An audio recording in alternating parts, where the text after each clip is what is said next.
बहनों और भाइयों, ये मेरा सौभाग्य है कि जिनके शौर्य और पराक्रम के कारण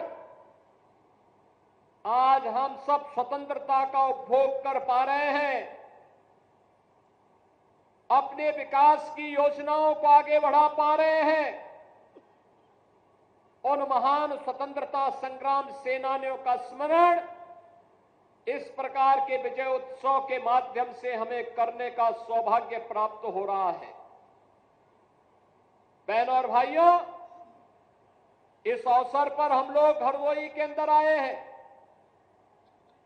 यह वर्ष वैसे भी देश की संविधान को लागू करने के 75 वर्ष पूर्ण होने के उपलक्ष्य में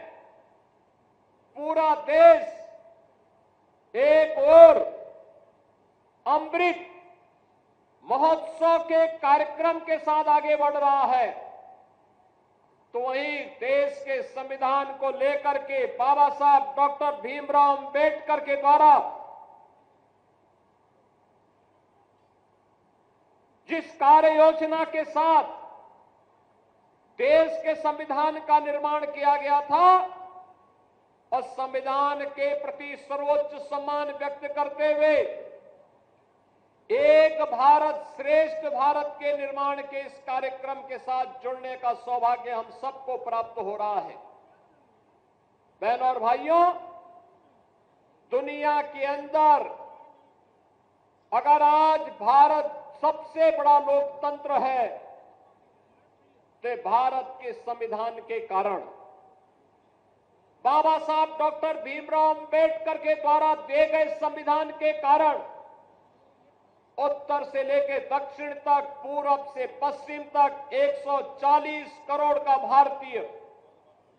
एक भारत श्रेष्ठ भारत के निर्माण के साथ अब विकसित भारत की परिकल्पना को प्रधानमंत्री मोदी जी के नेतृत्व में आगे बढ़ाने के लिए प्रतिबद्ध दिखाई दे रहा है। बहनों और भाइयों, लेकिन आज जिस गौरव की अनुभूति हर भारतवासी कर पा रहा है, आज जिस अनुभूति का एहसास हम हरदोई में बैठ करके कर पा रहे हैं, जिन विकास की नई नई योजनाओं का लाभ हम लोग ले पा रहे हैं और जिन नई योजनाओं के प्रस्ताव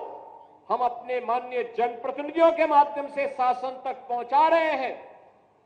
यह 1947 के पहले संभव नहीं था। गुलामी के कालखंड में यह संभव नहीं था। विकास नहीं था, गरीबी थी, अव्यवस्था थी, भूखमरी थी, रोजगार का अभाव था, लोगों को प्लान करने के लिए अकाल का शिकार होने के लिए मजबूर होना पड़ता था, और अगर कहीं पर किसी ने आजादी की बात कर ली तो उस पर अत्याचार की प्रकाष्ठा के साथ निर्मम अत्याचार किए जाते थे, और लगभग सैकड़ों वर्षों तक विदेशी आक्रांताओं के द्वारा अपमानित होने, लगातार अलग अलग स्थानों पर उनके खिलाफ प्रतिकार होते थे, लेकिन सामूहिक रूप से यह लड़ाई पूरा भारत एकजुट होकर के लड़े, यह दृश्य कम देखने को मिलता था। 1857 का प्रथम स्वतंत्र समर पूरे देश को एकजुट होकर के लड़ने के लिए एक नया उत्साह और एक नए उमंग के साथ आगे बढ़ता हुआ दिखाई दिया है। बहनों और भाइयों, मंगल पांडे के द्वारा